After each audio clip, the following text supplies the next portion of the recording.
How's it going, everybody? Welcome back to In the Fire Garden. It's been a little bit. I think this is episode 10 or 11. I really can't remember now.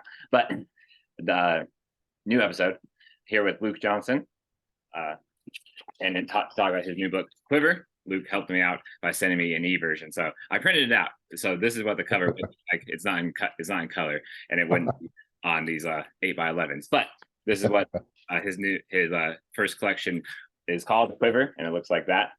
And so about Luke Johnson. Luke Johnson is the author of Quiver, out with Texas Review Press. He's also a finalist for the Jake Adam York Prize, the Levis Award, the Vassar Miller Prize, and the Brittingham. His second book, A Slow Indwelling, a column response with the poet Megan Merchant, is forthcoming from Harbor Editions in the fall of 2024. You can find more of his work at Canyon Review, Prairie Schooner, Narrative Magazine, Poetry Northwest, and elsewhere. Connect with him on Twitter at Luke's Rant or through email at writerswarfmb@gmail.com. Both of those will be linked in the description, and also his website will also be in the description as well. So all the ways to connect with him will be in the description of this video. And so, Luke, thanks for joining me today. I'm very excited to talk about your rad collection. Thank you so much for having me. Like I told you, it's a treat. I love the interviews that you've done so far, and so I'm glad to be included.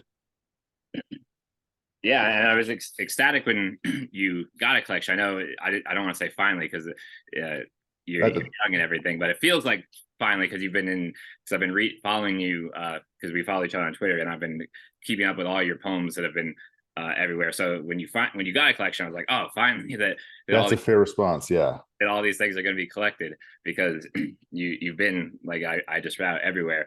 And they're all so great that I was like, these poems need to be in a collection. So now that we got one for you, tell me about how kind of that came about. Texas Review, what made that seem like the right fit? The book, how do you go about assembling it? So the oldest poem in this book is about almost 10 years old. It was a poem that came out in the Greensboro Review, and that even predates my MFA. Most of the poems were written during my MFA or around then, and then of course the last few years since I graduated, I've been including other pieces as well.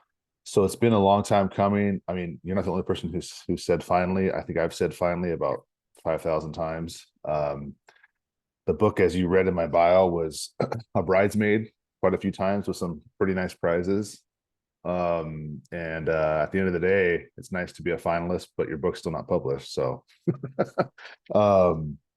and so, yeah, finally, Texas Review Press. You know what? It's funny because I actually love this question because I feel like I just want to share some stuff about this. But like, I actually got a book offer before Texas Review Press with a press that was strong, but just my book just didn't feel like it fit there. And so I took the risk by actually not taking the offer. And I'm thankful that I did because I landed with TRP, Texas Review Press, led by the amazing editor J. Bruce Fuller, whose book's coming out with LSU. He's also a great poet. And I've been excited about their energy over there for a long time. It's a nice, diverse catalog with different poets from all walks of life. And they do a great job marketing the press, marketing their poets and their writers. It's just one that I've been paying attention to for a long time. And so when this book got picked up in an open reading, I want to say competition, but open reading period, it just felt like a no-brainer.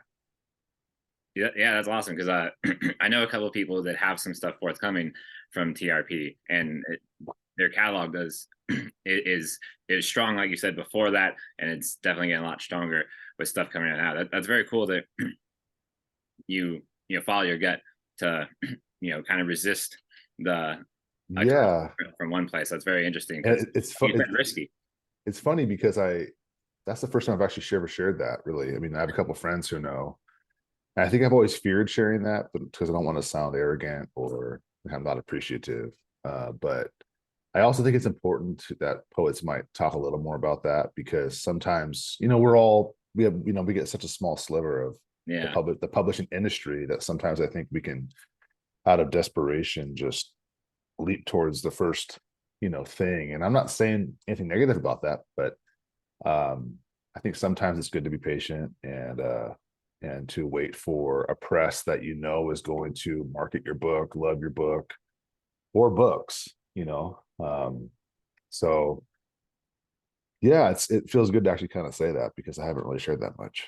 Yeah, and like you said, I think fit is important because that's kind of a word that you hear a lot in publishing anyway, especially with journals and submitting individual poems. You hear fit a lot, but thinking about it as a book with the catalog of a press is definitely important because, like you said, you want your book to kind of blend into the catalog and then Yeah, feel like it fits the mission of the press so that they yeah, market it and love it. And like you said, maybe there's other books down the line with them. yeah, exactly. Yeah. And the yeah, poetry is rough because like you said, the being a bridesmaid's great in those competitions, but there's so many poetry book competitions they take one and, and so I was like, man, it can be a real kind of bummer. Yeah, it's like it feels good for, a day.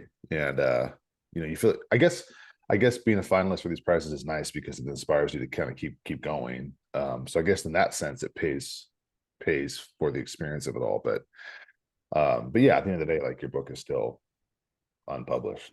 Yeah, So what I like about TRP is I do like their open reading call because then it's just kind of a generic like everyone sends stuff in, and I think they take a couple of books even from that call, so it's kind of just like a not just one out of 3,000 or whatever, but they'll take a handful, yeah, and that's pretty nice. That makes people feel like yeah, or it's just nice to see like a press announcing kind of a lot forthcoming at one time.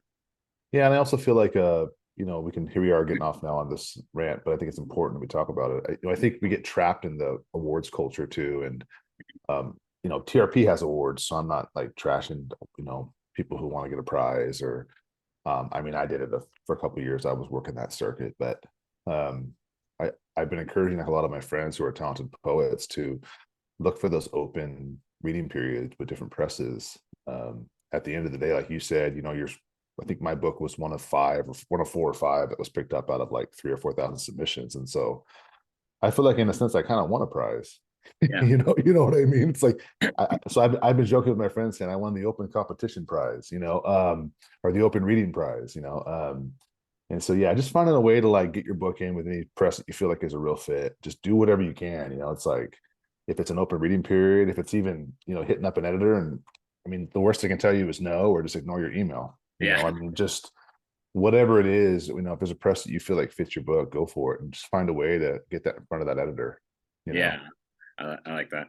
yeah. Also, I like that you mentioned your MFA because it reminded me because I saw in your acknowledgments that you went to Sierra Nevada. That's up in Tahoe, isn't it? That's the out of UNR. Yeah, yeah. So it was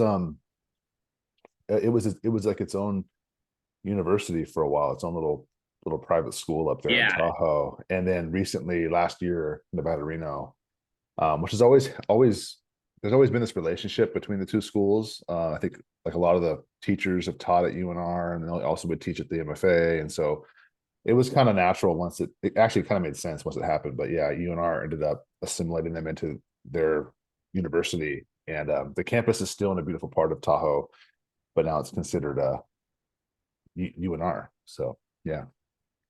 yeah, I like that. That's really cool because I know some. Well, basically, like, a ton of my friends went to UNR just because Yeah. we grew up here. But I think I know someone that besides you who went to Sierra Nevada, so that's pretty cool. Cool.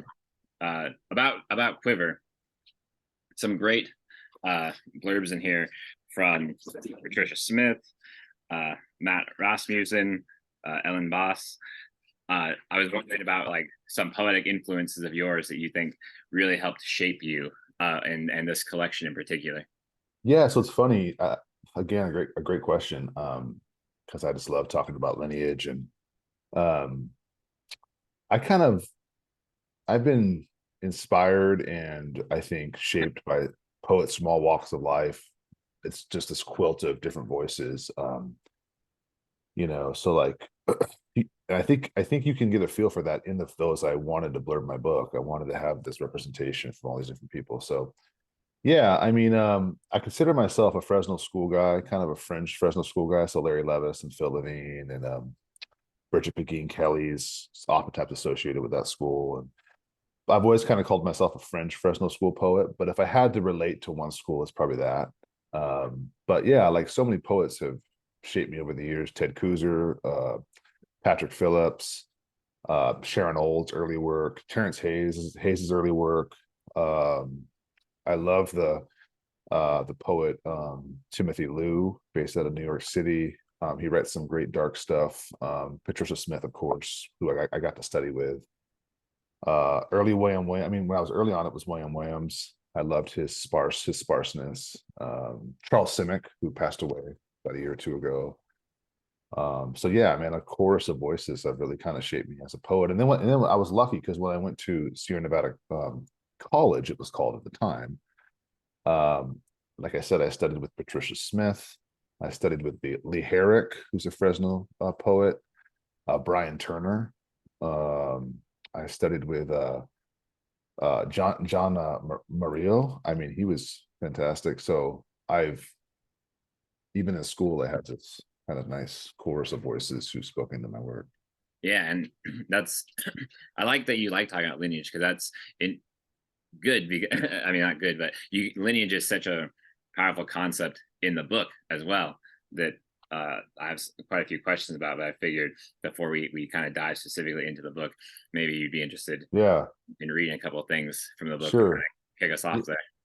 Yeah, and just quickly about lineage when it comes to us as poets, it's weird. I've noticed with our generation or our crowd of poets, there's almost this obstinance to this concept of coming from a school of thought or a Yeah, school of, and I mean, I'm not here to start a debate over that, but just I've always kind of wondered why. It's like, man, if it's like, for instance, like I consider myself a Fresno school guy. Why? Because Levine and Levis probably are the greater voices that really kind of influenced my work. And why not pay homage to the poets that, in essence, spoke into our work? You know, so yeah, that's just how I feel about it.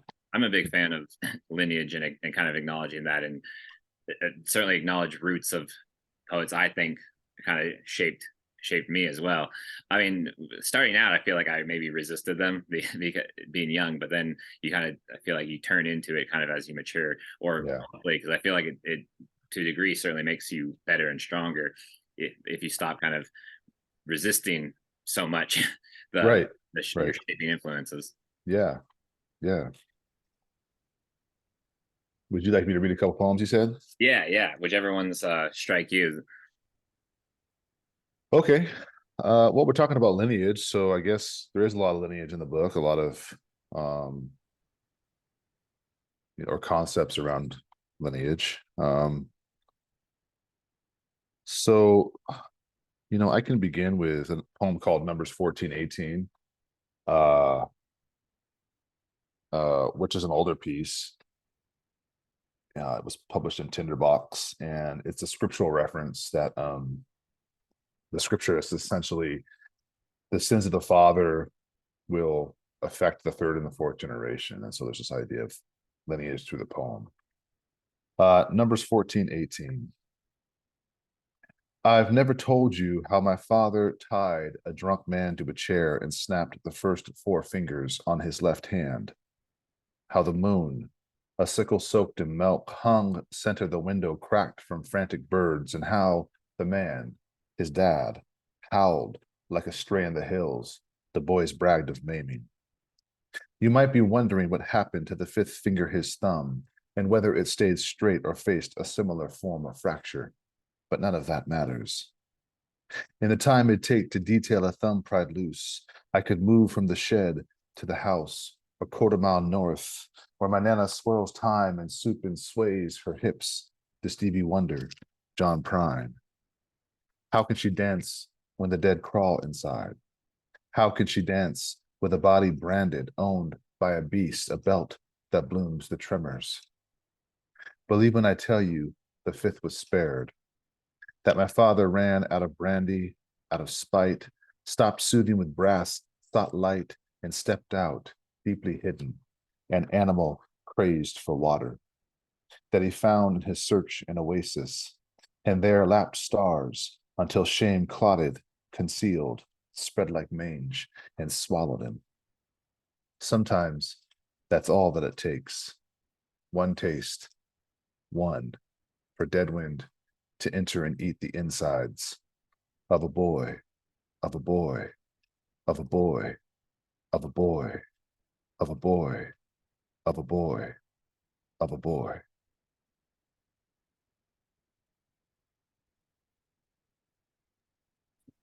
I love you reading that one in particular because I love the choral kind of power you brought to that closing there.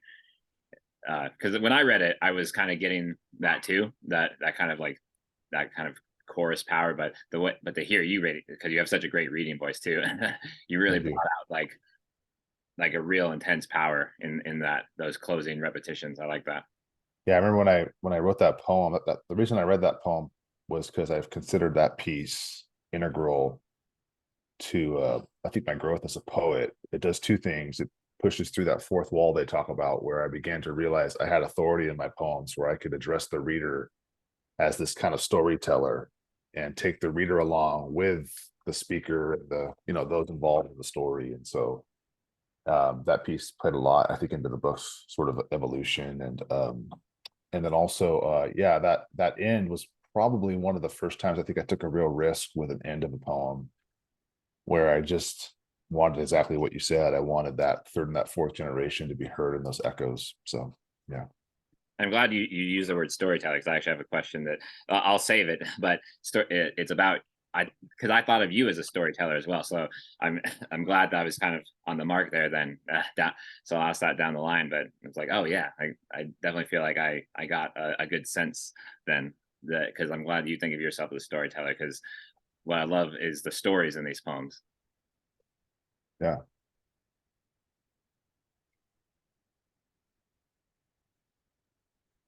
Sorry, shifting. So if you want to read another one, go for it. I'm just kind of digging through my Sure. Well, we'll stay in terms of, we said stories. So let me read another kind of story driven piece in that first section. Um, and it's one of the heavier pieces. I would say most of the work is, I consider myself a lyric storyteller. I don't want to ever claim that this is like, I'm not here writing a memoir. Uh, Obviously my experiences have shaped these poems, but this is probably the most true to form from a life experience. And it's at the end of section 1. It's a poem called Like a Fish Gasping, and it uses repetition to allow the speaker to turn and pivot and leap in the story and the experience. And Patricia Smith is to blame for this poem, which she has gladly taken credit for, uh, because it takes quite a dark turn. So let me read this poem. It was one of her prompts. I guess that's why she's to blame. Like a fish gasping. Did I tell you a boy was walking home from school when a woman asked him if he'd like a cup of juice? Did I tell you Jonah heard his mother's voice and muted her concern? Did I tell you the woman grew angry, began to weep, threatened to follow him home? Did I tell you Jonah ran? Did I tell you she set her 3 dogs loose to harm him? Did I tell you Jonah found his home, but the back door was locked? Did I tell you Jonah ran? Did I tell you Jonah never said no, that he found her offer kind, and besides, she was an elderly woman anyway? Did I tell you the home was large with locked windows, no dogs? Did I tell you Jonah sat down, his brow was warm, he needed just a sip? Did I tell you he had more than a sip? Did I tell you as he drank, his body began to wobble, he fell, he dreamed of fish fondled by blades? Did I tell you he woke with bloody fingers? Did I tell you he was my friend? He loved fingers. He liked to suck fingers. Did I tell you Jonah ran? Did I tell you he woke with his pants undone and a broomstick up his ass? Did I tell you Jonah liked fingers? I offered my fingers, found pleasure, strange pleasure, felt shame. I silenced the Lord. Did I tell you I silenced the Lord? Did I tell you I woke with a sheet over my mouth and Jonah began to piss? Did I tell you I swallowed piss? I gasped like a fish out of waves. Did I tell you I swallowed piss? Did I tell you Jonah ran, never came home, his body a house without windows? Did I tell you Jonah ran? Did I tell you he put a gun to his head and did what the whispers wanted? Did I tell you it wasn't his fault? Yeah, I'm glad you read that one because I always like that one, especially the way you read it. But that one I really like because it's every line is so shocking. Like you get away with so much in that poem of kind of every line being surprisingly audacious. It's almost kind of like how much can the reader take of like an onslaught of, oh my god, there's this. So I really like the the build throughout that poem because each line it gets sort of bolder than the next one, all leading to this intense conclusion there that you get. So I really like the I don't like to use the word craft, but I really like we'll say the craftsmanship of that poem because it's so I feel like risky going for that of like each line trying Yeah. trying to really tax emotionally the reader. Yeah, that's why I jokingly said I blame Patricia for that poem, because I think she was the real first person who saw my skill as a poet and then said, let's take this to a whole new level as far as how brave you're going to be, and audacity, like you said. How audacious are you going to be in your lyrics? Are you gonna write something, Luke, that is going to risk what people might think of you, or you as a poet, or so on and so forth. And so she was the first one who really kind of pushed me to just trust my lyric verve to kind of lead the way in some of those difficult things that I write about. Yeah, because I think uh your the whole book definitely struck me because one of the blurbs in there talks about the Greek kind of quality of it, and which I'll get to later because I had a whole other thing for that. But I would the whole throughout the entire collection, I was thinking of the famous Anna Karenina opening. All happy families are like, but each one's unhappy in their own way. And Right. we get the specificity of your family line, of your experiences, and so we know we come to learn that the individuality of of your voice and all the people that you evoke, and not necessarily like unhappiness because it's a broad term, but the everything that you got that suffered by Yeah. you and by the generations that you evoke. So we learn all that uh, very clearly. uh, Yeah, and I'm thankful that comes through because I've been thinking a lot lately about expectations on artists in our culture, and how unfair those expectations typically are. It's like, if you look around with two eyes and two ears, you see that there's a lot of sadness and violence right now in the world. And but somehow, for some reason, poets are supposed to write about flowers. It's yeah, like, now, don't get me wrong, I love flowers, and I love going for walks and hikes, and enjoying the natural world, which is why there's a lot of that in my book. But it's like we're the ones who are supposed to almost live in denial and create art out of denial, and that's just never felt fair to me. So I'm glad that that comes across, that suffering in the book. yeah, and like you said, the physical world. I'm glad you brought that up too because I think that your collection, uh, just like the title, I want to get to the double nature of your title and everything too. But I think your entire use of language is very double.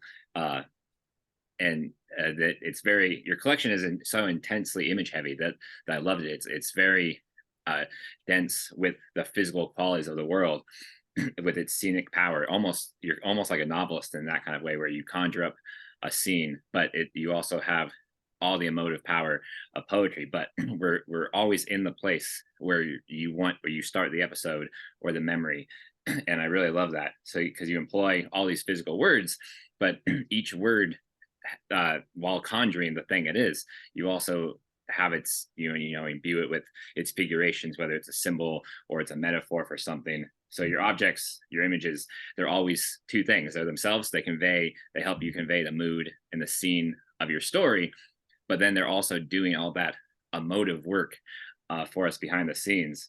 And that sounds like an obvious goal of poetry, that you want words to do multiple things, but it's not always achieved. And I think that your poetry throughout the book, you always hit the mark in that precision, where we get the story, we get the Yeah. moment conjured up in all its physical details, but then all those details are so evocative and everything as well. So I was wondering, kind of Well, about I your language and how you I mean, you talked about the MFA and all that and taking it to another level, but how you kind of go about achieving that double nature of your words with such precision.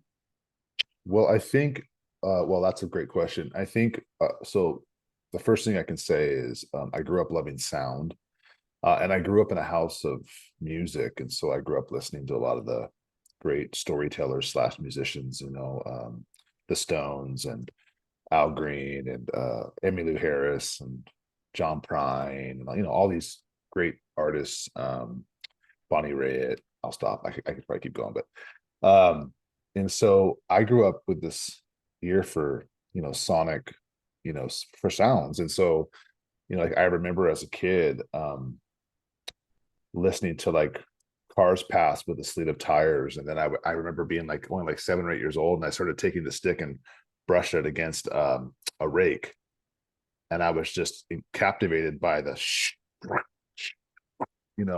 so I was this kid always drawn to, I think, sound and music. And so the reason I mentioned that is because I think as a poet, I consider myself a lyric poet first, actually. I mean, I'm so drawn to sound. And I truly believe that it's that the lyric is where you surprise yourself and pivots and turns in a story. And so I would always consider myself a lyric poet first, which I think adds some of that double meaning when it comes to me shaping a story or a scene, or it's never just the thing, it's the thing under the thing. And part of that's just that the sonic base of sound and this creative power of a poet, I think, to create both song and story at the same time. Yeah. And then also uh um I I I want to create like an atmosphere. Um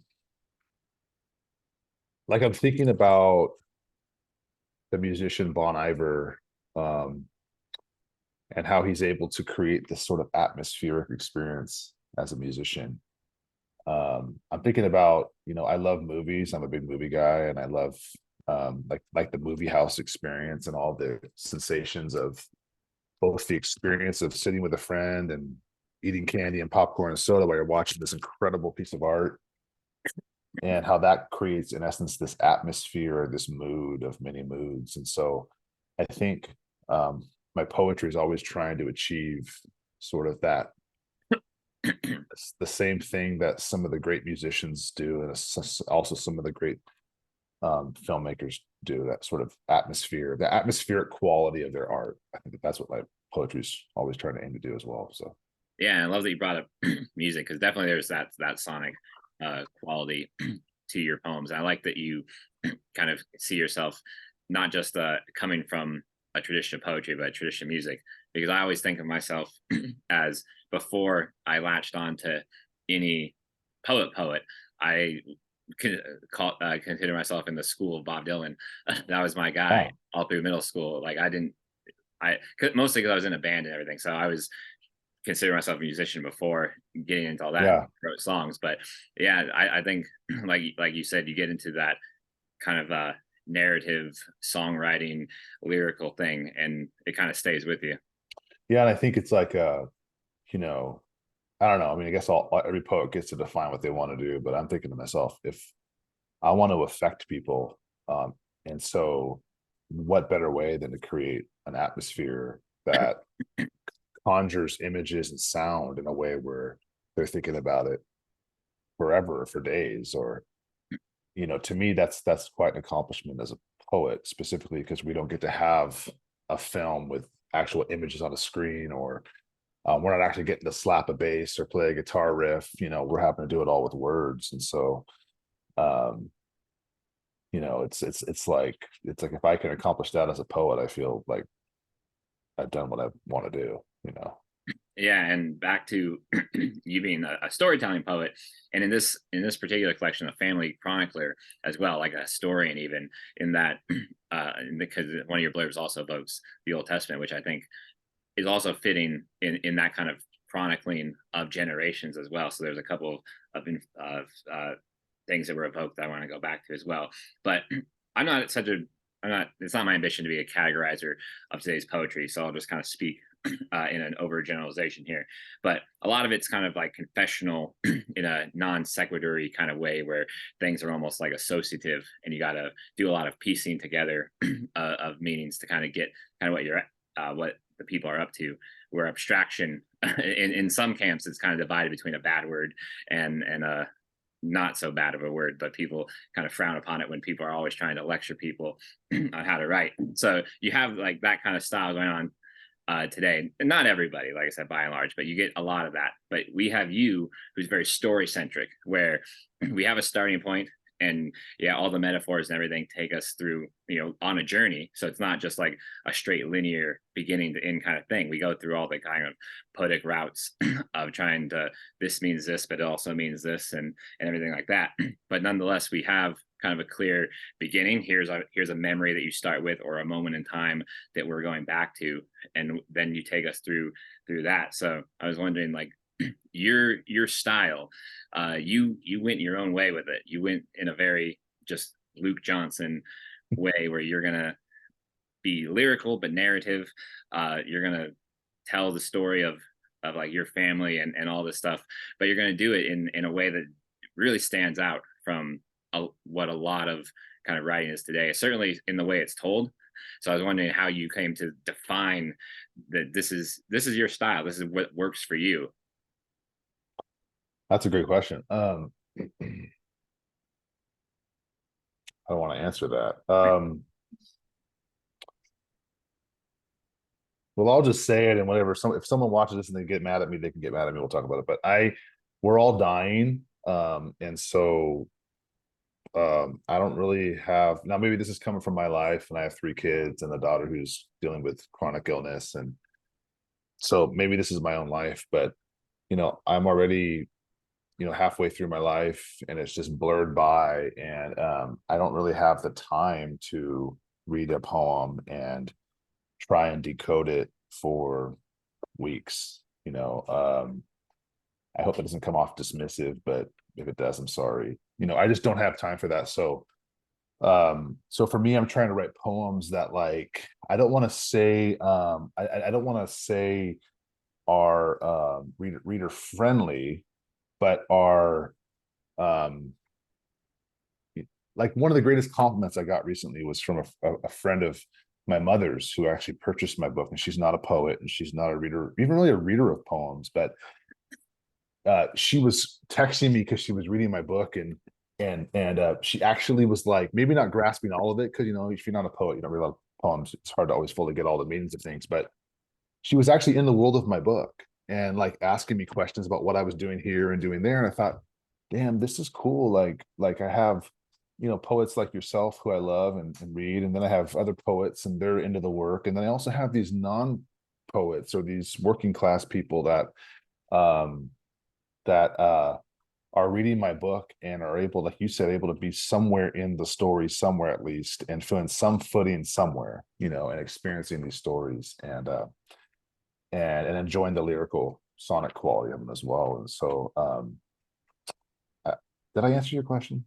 Yeah, no, just I think so, because you took us down like what's important to you about your poetry, which is to give people something to latch onto.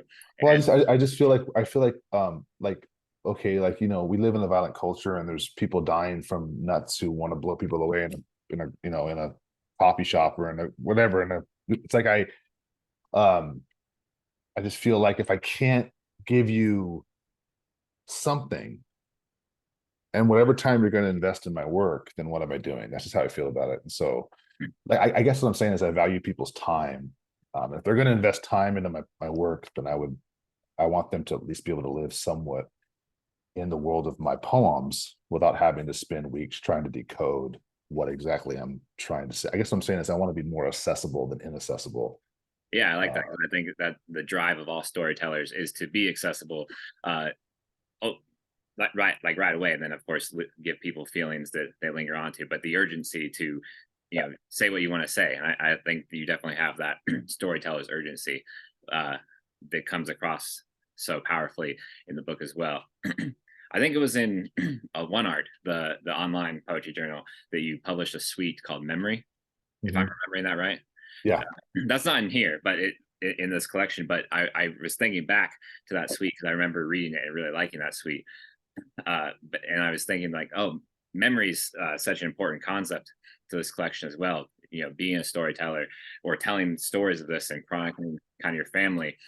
And that's what I was lashing onto in the blurbs when the Greeks in the Old Testament were evoked. So I think you take you utilize memory in kind of both those traditions in this book, which is as the blurb notes, there's this tension between kind of the deterministicness of memory.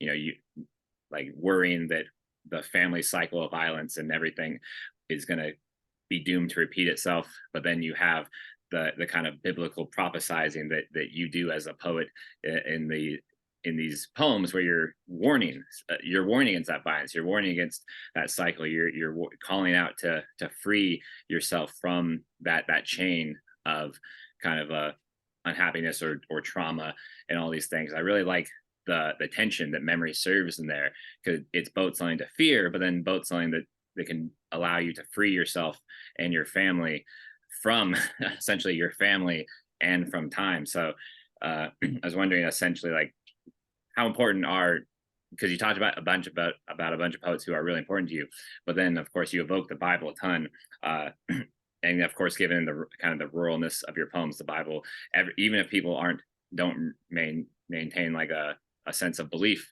throughout their life, the Bible's like imprinted on them through there. So I was wondering like how important the Greeks and the biblical tradition have been to you, and how formative they've been kind of to your conception of time, life, memory.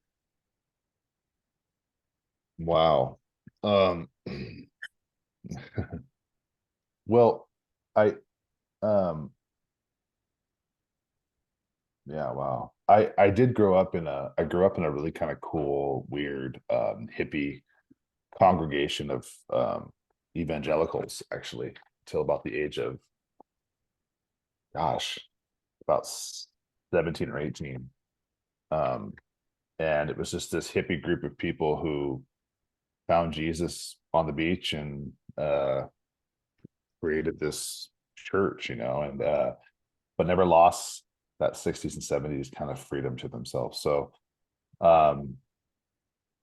yeah, so I mean, so of course I grew up hearing sermons and hearing stories attached to life meanings, and I grew up listening to pastors preach on Sundays, I guess is what I'm saying. And so there's an oratory skill that I grew up listening to, and and so uh I've had a lot of folks ask me about that, obviously, because you can just tell in the book that there's some spiritual lineage attached to things too. um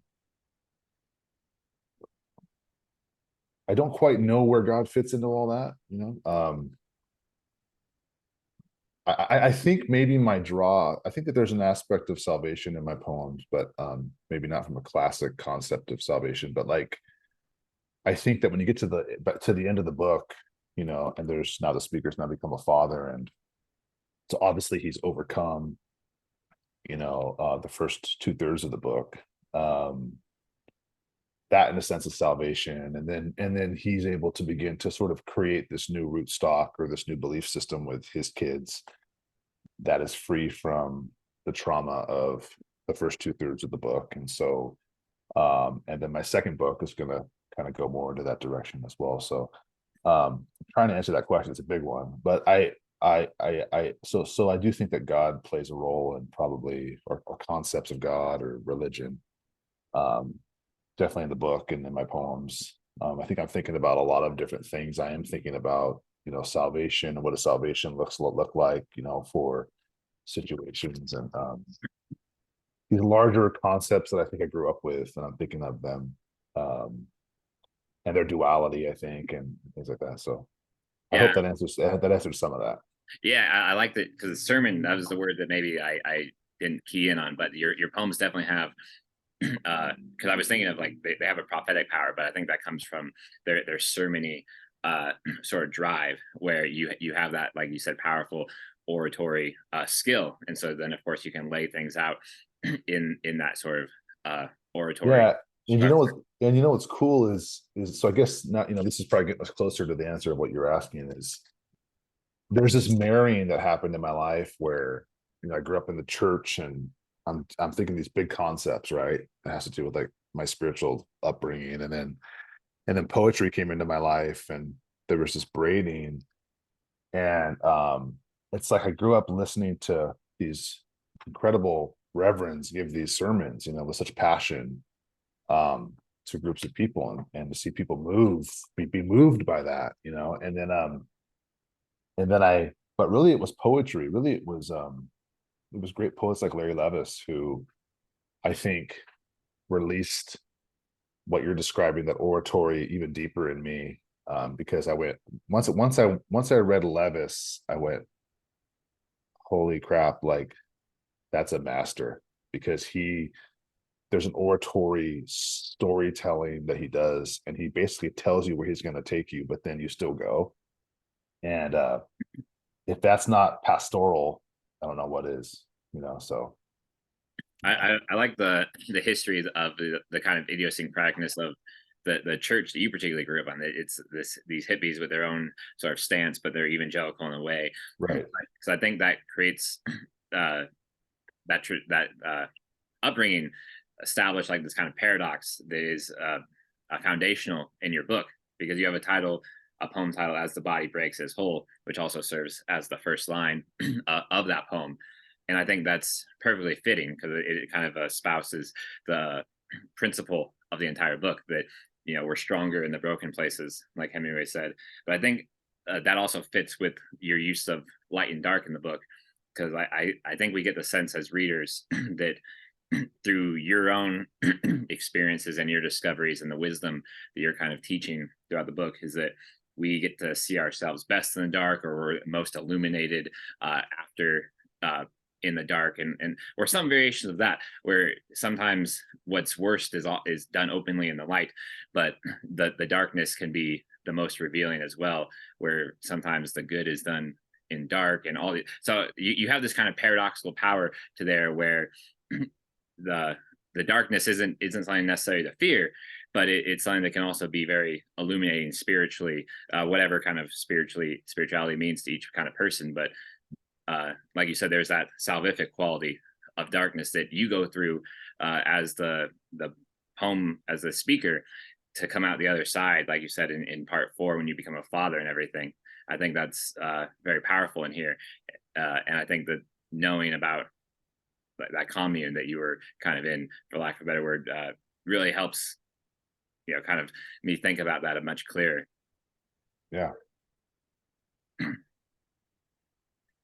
So about jumping back to titles, because I always jump on titles.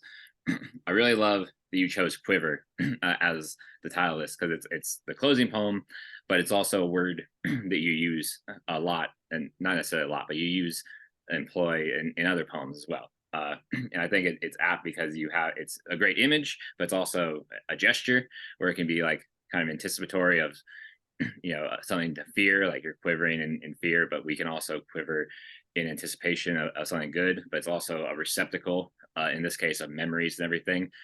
So I love the duality of quiver as a title and everything it evokes, and the way you employ it just throughout the book. So I was wondering how you, because I always like I said, talk about titles. How many titles did you say cycle through before deciding on Quiver, or was it kind of always like, oh, I know exactly that's the title? No. I went through probably 4 or 5 other titles before I landed on Quiver.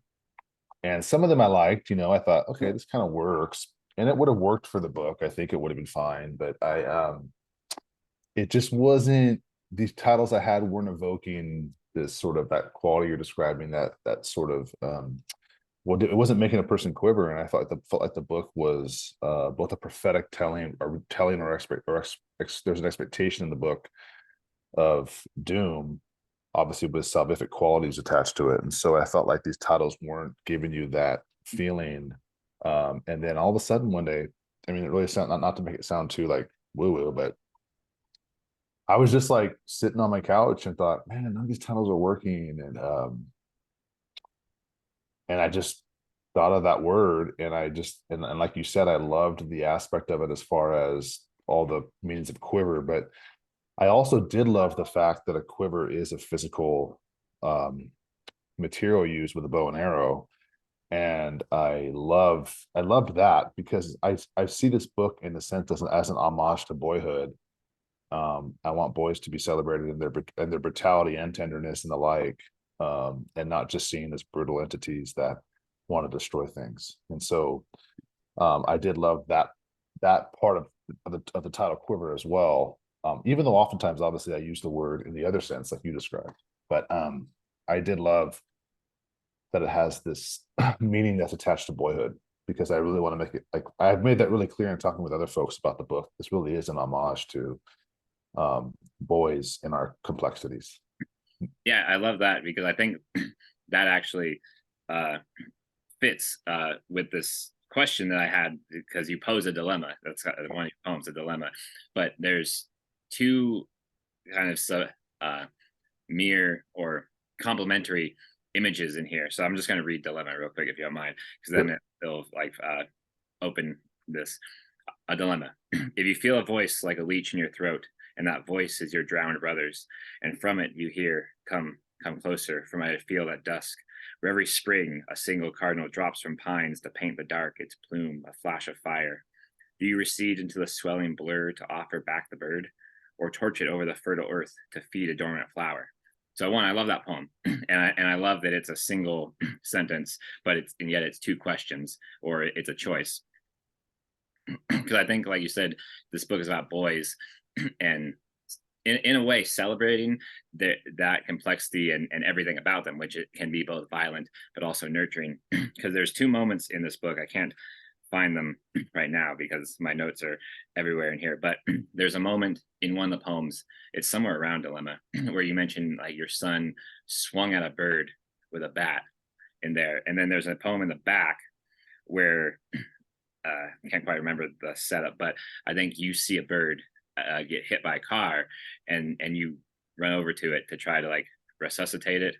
And then there's also a moment where I think you mentioned it's your daughter, who I think it's that same moment when your son hits the bird, but she tries to like save the bird and like ties up to a tree and everything. So I think that those fit perfectly with the dilemma, because we have the dilemma in action there, where it's like which way do you go, and you have structured this book so well where we have those images complement each other down the line, where it's different characters, but you see the bird get struck, but then you see the bird get revived, and all poor birds sometimes in these things. But I love that the dilemma kind of works itself out in your images in here, where, like you said, the celebration of boys and just living, just growing, just all these things, and going from kind of violence to nurturing to kind of seeing wanting to change their ways, and then seeing other people care or respond to their own violence, and how that kind of can change them as well. So I love the kind of change that you demonstrate as these poems go through, and the working through that dilemma even. Yeah, I think that there's also, I love that you talk about the birds. Me too. Sometimes I read the book and think poor birds. But I wanted to be real about, there's so many layers to the book. And I think one of the macro layers is the sort of ecocentric concept of like decay attached to humanity, right? So that's kind of in the background as well. And so that's why sometimes, I tell myself these things have to happen in these poems in order to sort of describe the speaker's experience, but from like a macro level too. So there is a sort of eco aspect to the book too, and decay of nature attached to humanity. And so the birds are revived and dying and revived and dying. But yeah, I mean, I think I was a pretty tender boy, to be honest. I grew up with just my mom, my two sisters, and so my dad, who was a rather ruckus, difficult man, wasn't living with me from about the age of 8 on. Um, and so I had this dichotomy of masculinity and what it meant to be a man kind of in my life. I had my father, who was a rather aggressive, sometimes violent, difficult man dealing with addiction, and then his own past, and then I had my mom and my sisters trying to raise up this man. I think, not to sound, too old school, but with like more of a tender, maybe feminine nature. Um, and and so I think that's what a lot of that comes through in the book as well, is like there are these boys are um these creatures of complexity, and sometimes we're the ones trying to save the bird, and sometimes we're the ones poking the bird. And I think back to my boyhood, and I'm like, man, all the times I spit in like a an ant colony, essentially drowning like thousands of ants, and thought it was fun. I mean, it's like sometimes kids just do things because we're inquisitive. We're not at our core violent or terrible. And I love that comes through, to be honest. And it's probably the most political you'll ever hear me get in anything. But I'm so tired of these starched camps in life where it's like all boys need to act like this now, and it's like, no, like there's natural aspects of boys that are going to do some violent things growing up, but it's that inquisitive kind of intrigue. It's not because they're violent at their core, if that makes Yeah, sense. yeah, definitely. Because the the kind of nature that you're describing here reminded me a lot of Utah. I didn't grow up in Utah, but I went to school in Utah, in a small town in Utah. So there was a lot of that kind of ruralness, or country kind ofness, farms and everything. Uh, and you saw a lot of that with either hearing stories of how the people who still live there and grew up there, like how they grew up, or kind of knowing some of the young kids around there that, Right. yeah, definitely the kind of inquisitiveness that sometimes would present itself as kind of frightening if you just hear the stories, but Right. then you hear how they kind of developed into grew up into just like fine people who aren't Right. Right. criminals. Right. Yeah, exactly. That's So exactly it what I definitely mean. reminded me of that. Yeah. There's one poem in here I want to ask about, because it stands out so much from the way the other poems look. It's sweet, a little sweet of its own, and the very short kind of prose poems. But Parakeet, like Oh, how what's kind of the motivation for how you presented this one, because it's so radically different from the other poems in this book, but it has that, I think the shortness and everything works for the kind of dreamlike quality that the poem is evoking. But I was just wondering how you kind of settled on this style for it. that's a great question. Part of it was just creative play, if I'm honest, just to give some diversity aesthetically or spatially to the book. But also, I did want to give the scattering concept of like a flock of birds. There was that going on in the background. So each thought is sort of like, in a sense, like a bird on a page.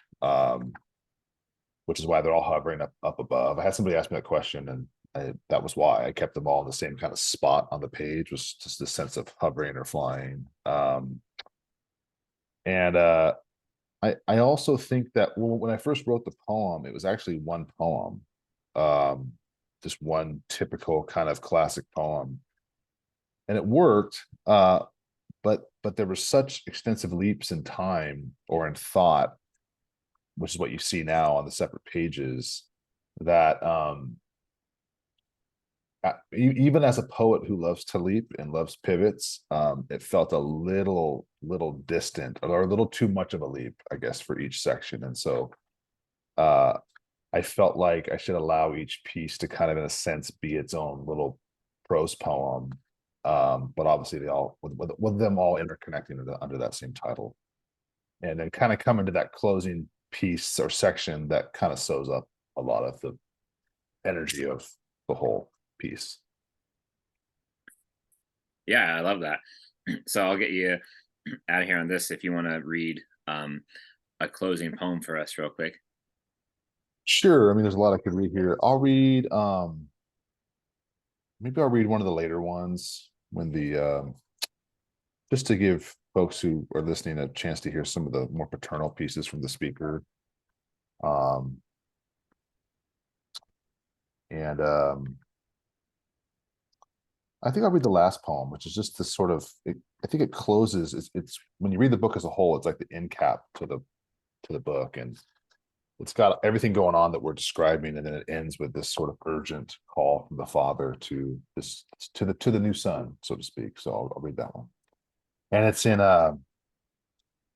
um it is in 1, 2, 3, 4. It's in 4 sections, so I'll pause between each section. Dark from Malachi.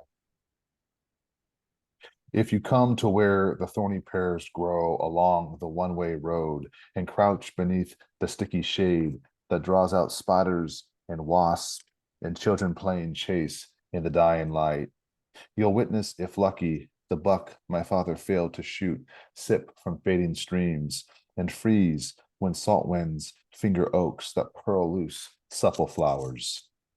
Soon the winds will die and the blossoms settle, and the leaves will shimmer liquid bruise, while geese grow wild with drunken gossip and capsize in the dark.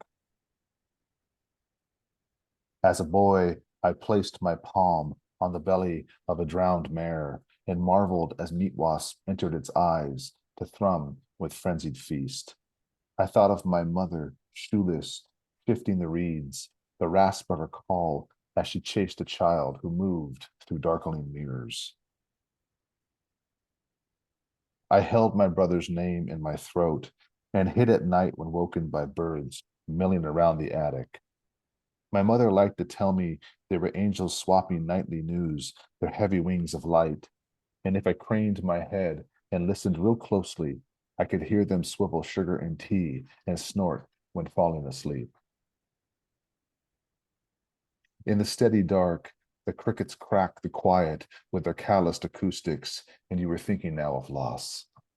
How the body is a busy depot where people stop to share a secret, or write a letter, or weep for a lover who's no longer near to kiss their eyelids closed. Is the sting in your stomach an unbearable storm? Have your legs gone weak with regret? Listen.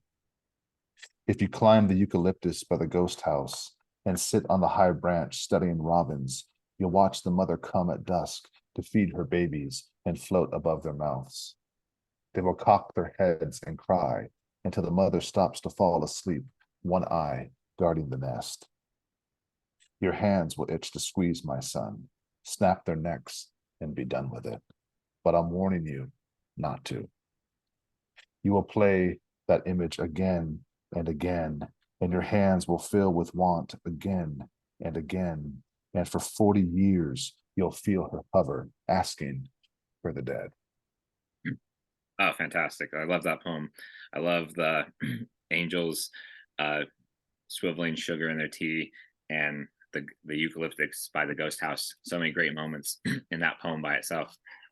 So Luke, thanks for joining me. If you wouldn't be so kind, if you want to remind us how to get in contact with you again. Yeah, so I'm on the X, unfortunately. That's how us poets have to do it these days. So you can find me on there at Luke's Rant. I'm on Facebook. You can find me on there. Also, all the social media channels on there. I do have a website that needs to be updated badly. LukeJohnsonPoetry.com. But yeah, you can find me on there and say hi or ask a question or talk poetry, whatever you want to do. So yeah, that's where you can find me. Yeah, definitely. Definitely reach out to Luke if you want to talk to him. He's very open. I just messaged him to be on this, so he's very personable. So he's very, don't be afraid. He's a buff looking guy, but he's very friendly. Yes, please. Yeah, don't be scared. So Luke's book Quiver, out with Texas Review Press. The book itself, where to buy it, will be linked in the description, along with all of Luke's socials, his website, all that stuff, along with the poem that I mentioned, Memory from One Arc. So I think everyone should read that. So I think it's a great accessory piece to comprehending this book as well. So I'll throw that then in there as well as a little filler, bonus content. So Luke, thanks for joining me here. Thanks, brother. And I'll see you, everyone who's watching. See you guys in the next episode. So later.